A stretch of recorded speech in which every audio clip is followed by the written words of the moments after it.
आओ जी सैसकृति महला पंजवां दा श्लोक नंबर 41 नूं विचारना है।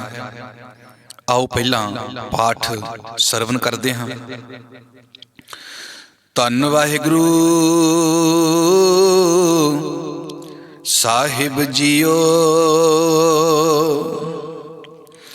अजा पोघंत कंद मूलं बसंते समीप केहरा तत्र गते संसारा नानक सोग हरखंग व्यापते। इस पावन श्लोक विच संसारी मनुखां दी अवस्था नूं, उन्हां दे रहन दे ढंग नूं, उन्हां दी हालत नूं बयान कीता है जी। आओ ये दो पंक्तियां दा श्लोक है, पर संसारी मनुख दी पूरी तस्वीर इहदे विचों नजर आ जाती है। आओ हजूर कहंदे आ अजा, अजा दा अर्थ है बकरी, ते भुगंत, भुगंत दा अर्थ है भुगदी है, खांदी है। बकरी खांदी है, की खांदी है जी? कंद मूलंग। कंद मूल दा की अर्थ होया? बनस्पति, घाह वगैरह, पत्ते वगैरह। जो बकरी दी खुराक आ, उन्होंने पूरी खुराक उतों मिल रही है भी बकरी कंद मूल खा रही है जी। हुण अगली गल भी जिथे बकरी ये भोजन छक रही है, जिथे वो आनंद मान रही है, जिन्हों जो कुछ चाहिए वो मिल रहा है, पर नाल कहते ने बसंते, बसंते दा अर्थ वसदा है, रहिंदा है। समीप दा अर्थ समीप, नेड़े। ते केहर दा अर्थ हुंदा शेर, भी उहदे नेड़े शेर रहिंदा है, उहदे नाल ही नेड़े शेर वसदा है, भी उत्थे शेर रहिंदा है। हुण देखो बकरी नूं, जिथे बकरी रहिंदी आ वो कंद मूल खा रही है, इस गल्लों ते सुखी आ, इस गल्लों ते आनंद बनिया पिया है। पर दूजे पासे शेर आ ते उहदे शेर दे डर करके हमेशा सहम भी बनिया रहिंदा है, टेंशन बनी रहिंदी है। गुरु कहंदे बस आ संसारी बंदे दी तस्वीर आ।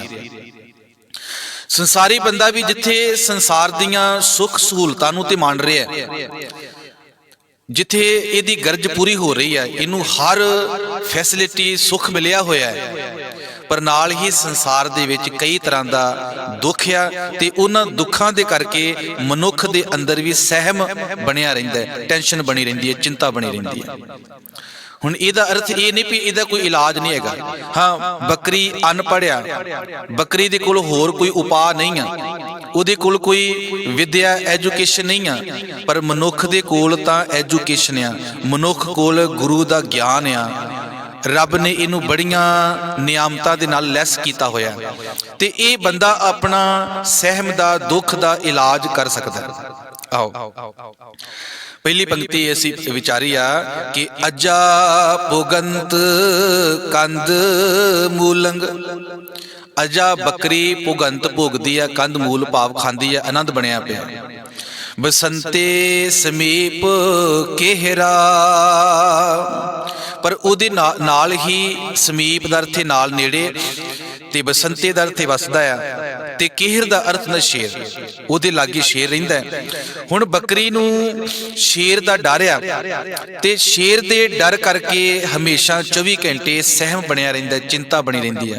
ते उस चिंता दे विच, उस टेंशन दे विच जिहड़ा कंद मूल वाला, जिहड़े होर सुख सहूलतां सन, जिहड़े आनंद खेड़े सन, वो किरकरे हो जांदे आ, वो बेरसे हो जांदे आ, वो फिक्के हो जांदे आ। बस संसारी बंदे दी हालत आ भी रहिंदा ते आनंद भोग दे विच आ, पर कई दुखां करके वो संसार दे जिहड़े पदार्थ ने जां सुख सहूलतां ने, उन्हां करके उन्हां दा स्वाद जिहड़ा है ना वो फिक्का बन जांदा है, ते वो जिहड़ा स्वाद है ना वो किरकरा हो जांदा है। आओ जी अगली पंक्ति आ। तत्र गते संसारा, तत्र गति का अर्थ होंदा है भी उवें ही, इसे तरह जिवें बकरी की हालत है ना, इसे तरह की हालत, उवें की हालत संसारा दा अर्थ संसारी लोकां दी, संसार दी है। नानक ही नानक ते सोग हरखंग व्यापते, ਸੋਗ, ਸੋਗ ਦਾ ਅਰਥ ਆ ਗਮ ਦੁੱਖ, ਤੇ ਹਰਖ ਦਾ ਅਰਥ ਖੁਸ਼ੀ, ਖੁਸ਼ੀ ਖੇੜਾ।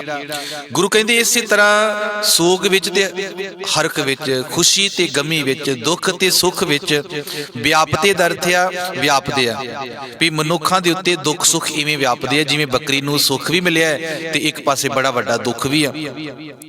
ਇਸੇ ਤਰ੍ਹਾਂ ਸੰਸਾਰੀ ਬੰਦਾ ਜਿਹੜਾ ਹੈ ਉਹ ਦੁੱਖ ਸੁੱਖ ਦੇ ਪੁੜੇ ਦੇ ਵਿੱਚ ਪਿਸ ਰਿਹਾ, ਤੇ ਨਾ ਇਹ ਦੁੱਖਾਂ ਵਾਲੇ ਪਾਸੇ ਆ ਸਕਦਾ ਹੈ, ਨਾ ਇਹ ਸੁੱਖਾਂ ਵਾਲੇ ਪਾਸੇ ਜਾ ਸਕਦਾ ਹੈ, ਨਾ ਇਹਨੂੰ ਕੱਲਾ ਸੁੱਖ ਮਿਲਿਆ ਤੇ ਨਾ ਕੱਲਾ ਦੁੱਖ ਮਿਲਿਆ। ਪਰ ਇੱਕ ਗੁਰੂਦੇਵ ਜੀ ਨੇ ਬਚਨ ਕਿਹਾ ਹੈ ਵੀ ਆਪੇ ਬੀਜ ਆਪੇ ਹੀ ਖਾ। ਜੇ ਬੰਦੇ ਨੇ ਦੁੱਖ ਬੀਜਿਆ ਹੈ ਤੇ ਉਹਨੂੰ ਦੁੱਖ ਹੀ ਮਿਲੇਗਾ ਨਾ, ਜੇ ਸੁੱਖ ਬੀਜਿਆ ਹੈ ਤੇ ਸੁੱਖ ਹੀ ਮਿਲੇਗਾ। ਬਾਬਾ ਫਰੀਦ ਸਾਹਿਬ ਨੇ ਬਾਣੀ ਵਿੱਚ ਕਈ ਬਚਨ ਆਉਂਦੇ ਆ। ਹੁਣ ਦੇਖੋ ਗੁਰੂ ਕਹਿੰਦੇ ਦੱਦਾ ਦੋਸ਼ ਨਾ ਦਿਉ ਕਿਸੇ, ਦੋਸ਼ ਕਰਮਾਂ ਆਪਣਿਆ। ਜੋ ਮੈਂ ਕੀਆ ਸੋ ਮੈਂ ਪਾਇਆ, ਤੇ ਦੋਸ਼ ਨਾ ਦੀਜੈ ਅਵਰ ਜਨਾ। ਕਹਿੰਦੇ ਹੋਰਾਂ ਦਾ ਦੋਸ਼ ਨਹੀਂ ਆ, ਜੋ ਮੈਂ ਕੀਤਾ ਸੋ ਮੈਂ ਪਾਇਆ, ਜੋ ਬੰਦੇ ਨੇ ਕੀਤਾ ਆ ਉਹ ਨੇ ਪਾ ਲਿਆ। ਆਹ ਕਰ ਕਰੇ ਸੋ ਆਹ ਕਰ ਪਾਏ। ਇੱਕ ਹੱਥ ਨਾਲ ਕਰਦਾ ਹੈ, ਦੂਜੇ ਹੱਥ ਨਾਲ ਉਹ ਪ੍ਰਾਪਤ ਕਰ ਲੈਂਦਾ। ਤੇ ਭਗਤ ਫਰੀਦ ਸਾਹਿਬ ਕਹਿੰਦੇ ਆ, ਫਰੀਦਾ ਲੋੜੈ ਦਾਖ ਬਿਜੌਰੀਆਂ। ਬਜ਼ੌਰ ਦੇ ਇਲਾਕੇ ਦੀਆਂ ਦਾਖਾਂ ਭਾਲਦਾ ਬੰਦਾ। ਤੇ ਕਿੱਕਰ ਬੀਜੈ ਜੱਟ, ਕਹਿੰਦੇ ਉਸ ਜੱਟ ਨੇ, ਉਸ ਕਿਸਾਨ ਨੇ ਬੀਜੇ ਨੇ ਕਿੱਕਰ, ਤੇ ਕਿੱਕਰ ਬੀਜ ਕੇ ਉਹ ਭਾਲਦਾ ਵਾ ਬਜ਼ੌਰ ਦੇ ਇਲਾਕੇ ਦੀਆਂ ਦਾਖਾਂ ਭਾਲਦਾ ਹੈ, ਉਹ ਮੇਵੇ ਭਾਲਦਾ ਹੈ, ਉਹ ਖਜੂਰਾਂ ਭਾਲਦਾ ਹੈ, ਉਹ ਛੁਹਾਰੇ ਭਾਲਦਾ, ਡਰਾਈ ਫਰੂਟ ਭਾਲਦਾ।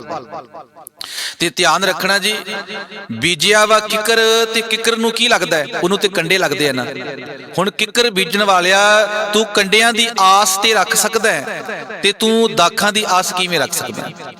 ਅਗਲੀ ਪੰਕਤੀ ਆ ਕਿ ਬੰਦੇ ਨੇ ਜਾਂ ਇਨਸਾਨ ਨੇ ਉੱਨ ਕੱਤੀ ਆ, ਬਣਾਈ, ਉੱਨ ਦੀ ਮਿਹਨਤ ਕਰਦਾ ਰਿਹਾ ਤੇ ਕਹਿੰਦਾ ਮੈਨੂੰ ਰੇਸ਼ਮ ਪ੍ਰਾਪਤ ਹੋਵੇ। ਇਹ ਕਿਵੇਂ ਹੋ ਸਕਦਾ? ਜਦੋਂ ਤੂੰ ਰੇਸ਼ਮ ਬੀਜਿਆ ਹੀ ਨਹੀਂ, ਰੇਸ਼ਮ ਦੀ ਮਿਹਨਤ ਹੀ ਨਹੀਂ ਕੀਤੀ, ਤੈਨੂੰ ਰੇਸ਼ਮ ਕਿੱਥੋਂ ਮਿਲੇਗਾ?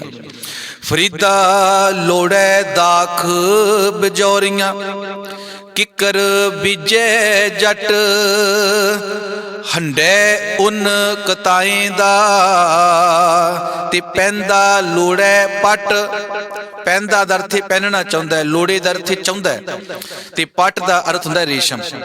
ਕਹਿੰਦੇ ਹੰਡੇ ਉੱਨ ਕਤਾਏ ਦਾ, ਕੱਤਦਾ ਰਿਹਾ ਉੱਨ, ਮਿਹਨਤ ਕਰਦਾ ਰਿਹਾ ਉੱਨ ਦੀ, ਤੇ ਭਾਲਦਾ ਵਾ ਰੇਸ਼ਮ। ਇਹ ਤਾਂ ਨਹੀਂ ਹੋ ਸਕਦਾ। ਇਹ ਇਨਸਾਫ ਥੋੜਾ ਹੈ ਕੋਈ। ਜਿਹੜਾ ਦੂਜਿਆਂ ਦੇ ਲਈ ਦੁੱਖ ਬੀਜਦਾ ਰਿਹਾ, ਆਪ ਚਾਹੁੰਦਾ ਮੈਨੂੰ ਸੁੱਖ ਮਿਲੇ। ਸਾਡੇ ਲੋਕਾਂ ਦੀ ਨਾ ਇਹ ਫਿਤਰਤ ਆ ਵੀ ਅਸੀਂ ਦੂਜੇ ਦੀ ਮਦਦ ਤਾਂ ਨਹੀਂ ਕਰ ਸਕਦੇ, ਪਰ ਜਦੋਂ ਅਸੀਂ ਆਪ ਪ੍ਰੋਬਲਮ ਦੇ ਵਿੱਚ ਹੋਈਏ ਤੇ ਅਸੀਂ ਚਾਹੁੰਦੇ ਹਾਂ ਵੀ ਦੂਜਾ ਬੰਦਾ ਮੇਰੀ ਕੋਈ ਸਹਾਇਤਾ ਕਰੇ, ਮੇਰੀ ਮਦਦ ਕਰੇ। ਇਹ ਸਾਡਾ ਸੁਭਾਅ ਬਣ ਚੁੱਕਾ ਹੈ, ਜੋ ਬੜਾ ਖਤਰਨਾਕ ਹੈ, ਭੈੜਾ ਸੁਭਾਅ ਹੈ। ਅਸੀਂ ਦੂਜੇ ਦੀ ਸਹਾਇਤਾ ਤੇ ਨਹੀਂ ਕਰਦੇ, ਨਾ ਹੀ ਕਰਨਾ ਚਾਹੁੰਦੇ ਆ, ਨਾ ਹੀ ਕਿਸੇ ਨੂੰ। ਆਪਣੇ ਬੱਚਿਆਂ ਨੂੰ ਵੀ ਇਹੀ ਕਹਿੰਦੇ ਆ ਵੀ ਨਹੀਂ ਅਸੀਂ ਕਿਸੇ ਤੋਂ ਕੀ ਲੈਣਾ, ਪਰ ਜਦੋਂ ਆਪ ਤੇ ਉੱਤੇ ਪੈ ਜਾਵੇ ਨਾ, ਫਿਰ ਅਸੀਂ ਦੂਜਿਆਂ ਦੀ ਆਸ ਭਾਲਦੇ ਆ, ਦੂਜੇ ਨੂੰ ਆਵਾਜ਼ਾਂ ਮਾਰਦੇ ਆ ਵੀ ਤੁਸੀਂ ਇੰਨੇ ਪਾਪੀ ਹੋ ਗਏ, ਸਾਡੀ ਮਦਦ ਨਹੀਂ ਕਰ ਰਹੇ। ਤੋ ਸਾਧ ਸੰਗਤ, ਮੇਰੇ ਜੀਵਨ ਵਿੱਚ ਵੀ ਕਈ ਉਦਾਹਰਨਾਂ, ਔਰ ਤੁਹਾਡੇ ਆਸ-ਪਾਸ ਵੀ ਕਈ ਉਦਾਹਰਨਾਂ ਐਸੀਆਂ ਹੋਣਗੀਆਂ ਵੀ ਬੰਦਾ ਆਪ ਤੇ ਕਿਸੇ ਦੀ ਮਦਦ ਨਹੀਂ ਕਰਦਾ, ਪਰ ਦੂਜੇ ਬੰਦੇ ਕੋਲੋਂ ਮਦਦ ਲੈਣਾ ਚਾਹੁੰਦਾ ਵੀ ਮੇਰੀ ਕੋਈ ਮਦਦ ਕਰਦੇ, ਆਸ ਕਰਦੇ। ਹੁਣ ਦੇਖੋ ਜੀ, ਜੇ ਕਿਸੇ ਨੇ ਸੁੱਖ ਲੈਣਾ ਹੈ ਨਾ, ਉਹ ਸੁੱਖ ਨੂੰ ਬੀਜੇ, ਤੇ ਬੰਦਾ ਬੀਜਦਾ ਵਾ ਦੁੱਖ ਤੇ ਭਾਲਦਾ ਵਾ ਸੁੱਖ। ਗੁਰੂ ਤੇਗ ਬਹਾਦਰ ਸਾਹਿਬ ਮਹਾਰਾਜ ਨੇ ਬਚਨ ਕਿਹਾ ਸੀ ਵੀ ਯਤਨ ਬੰਦੇ ਨੇ ਸੁੱਖ ਵਾਸਤੇ ਕੀਤਾ, ਯਤਨ ਬਹੁਤ ਸੁਖ ਕੇ ਕੀਏ, ਦੁੱਖ ਕੋ ਕੀਓ ਨਾ ਕੋਏ। ਦੁੱਖ ਵਾਸਤੇ ਇੱਕ ਵੀ ਬੰਦੇ ਨੇ ਯਤਨ ਨਹੀਂ ਕੀਤਾ, ਸੁਖ ਵਾਸਤੇ ਹੀ ਕੀਤਾ ਹੈ, ਪਰ ਫਿਰ ਵੀ ਬੰਦੇ ਨੂੰ ਸੁਖ ਦੀ ਥਾਂ ਤੇ ਦੁੱਖ ਆ ਜਾਂਦਾ ਹੈ, ਦੁੱਖ ਮਿਲ ਜਾਂਦਾ ਹੈ, ਕਿਉਂਕਿ ਬੰਦਿਆ ਤੂੰ ਦੁੱਖ ਬੀਜਦਾ ਮੈਂ। ਸੋ ਦੁੱਖ ਸੁਖ ਦੇ ਵਿੱਚੋਂ ਨਿਕਲਣਾ ਹੈ ਤੇ ਸਾਨੂੰ ਗੁਰਬਾਣੀ, ਗੁਰੂ ਦਾ ਆਸਰਾ ਲੈਣਾ ਪਏਗਾ, ਰੱਬ ਦਾ ਆਸਰਾ ਲੈਣਾ ਪਏਗਾ। ਉਹ ਰੱਬ ਕਿਹੜਾ ਹੈ? ਉਹ ਗੁਰੂ ਕਿਹੜਾ ਆ ਜਿਹੜਾ ਸਾਨੂੰ ਸੰਸਾਰ ਵਿੱਚੋਂ ਕੱਢ ਲੈਂਦਾ ਹੈ, ਜਿਹੜਾ ਸਾਨੂੰ ਸੰਸਾਰ ਪਾਰ ਕਰਾ ਦਿੰਦਾ ਹੈ। ਤੇ ਅਸੀਂ ਸ਼ਬਦਾਂ ਦੇ ਵਿੱਚ ਇਹ ਵੀ ਵਿਚਾਰ ਕਰ ਰਹੇ ਹਾਂ, ਤੇ ਸੰਸਕ੍ਰਿਤੀ ਸ਼ਲੋਕਾਂ ਵਿੱਚ ਪਿੱਛੇ ਥੋੜੀ ਜਿਹੀ ਵਿਚਾਰ ਆਈ ਸੀ, ਤੇ ਸਾਡਾ ਇੱਥੇ ਯਤਨ ਹੁੰਦਾ ਆ ਵੀ ਅਸੀਂ ਅੱਖਰੀ ਅਰਥ ਹੀ ਕਰੀਏ, ਹੋਰ ਜਿਹੜਾ ਮੈਟਰ ਮਸਾਲਾ ਵਾ ਨਾ ਉਹ ਆਪਾਂ ਨਾ ਲਾਈਏ। ਆਓ ਜੀ, 2 ਪੰਕਤੀਆਂ ਦਾ 41 ਨੰਬਰ ਸ਼ਲੋਕ ਸੰਪੂਰਨ ਹੋਇਆ। ਅਜਾ ਪੁਗੰਤ ਕੰਦ ਮੂਲੰਗ ਬਸੰਤੇ ਸਮੀਪ ਕਿਹਰਾ, ਤਤਰ ਗਤੇ ਸੰਸਾਰਾ ਸਾਰਾ ਨਾਨਕ ਸੋਗ ਹਰਖੰਗ ਵਿਆਪਤੇ। ਇਸੇ ਤਰ੍ਹਾਂ ਜੀਵ ਨੂੰ ਹਰਖ ਸੋਗ ਜਿਹੜਾ ਹੈ ਉਹ ਵਿਆਪਦਾ ਰਹਿੰਦਾ ਹੈ, ਕਿਉਂਕਿ ਦੁੱਖ ਸੁੱਖ ਦੋਏ ਦਰ ਕੱਪੜੇ ਤੇ ਪਹਿਰੇ ਜਾਏ ਮਨੁੱਖ। ਮਨੁੱਖ ਨੇ ਦੁੱਖ ਦੇ ਕੱਪੜੇ ਵੀ ਪਾਉਣੇ ਆ ਤੇ ਸੁੱਖ ਦੇ ਕੱਪੜੇ ਵੀ ਪਾਉਣੇ ਆ। ਵੈਸੇ ਦੁੱਖ ਨੂੰ ਕਬੂਲ ਕਰਨਾ, ਦੁੱਖ 50% ਦੁਖੀ ਨਹੀਂ ਕਰਦਾ।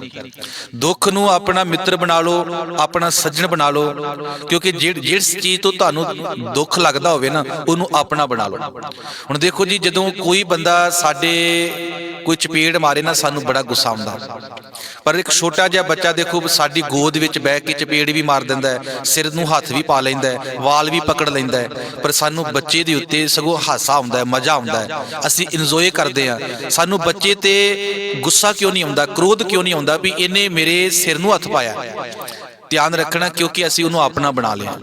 ਜਦੋਂ ਅਸੀਂ ਆਪਣਾ, ਕਿਉਂਕਿ ਗੁਰੂ ਸਾਹਿਬਾਂ ਨੇ ਸਾਰੇ ਸੰਸਾਰ ਨੂੰ ਹੀ ਆਪਣਾ ਬਣਾਇਆ ਹੈ, ਤੇ ਇਹ ਦੇਖੋ ਸਾਡੇ ਮਨੁੱਖਤਾ ਦਾ, ਸਾਡੇ ਗੁਰੂ ਦਾ ਇਹ ਵੱਡਾ ਹੋਕਾ ਵਾ ਧਰਮ ਦਾ ਕਿ ਏਕ ਪਿਤਾ ਏਕਸ ਕੇ ਹੈ ਹਮ ਬਾਰਕ ਤੂੰ ਮੇਰਾ ਗੁਰ ਹਾਏ। ਸੋ ਗੁਰੂ ਕਿਰਪਾ ਕਰਨ ਜੀ, ਸਾਰਿਆਂ ਨੂੰ ਗੁਰੂ ਫਤਿਹ ਪ੍ਰਵਾਨ ਹੋਵੇ, ਸਾਰਿਆਂ ਨੂੰ ਗੁੱਡ ਲੱਕ ਜੀ।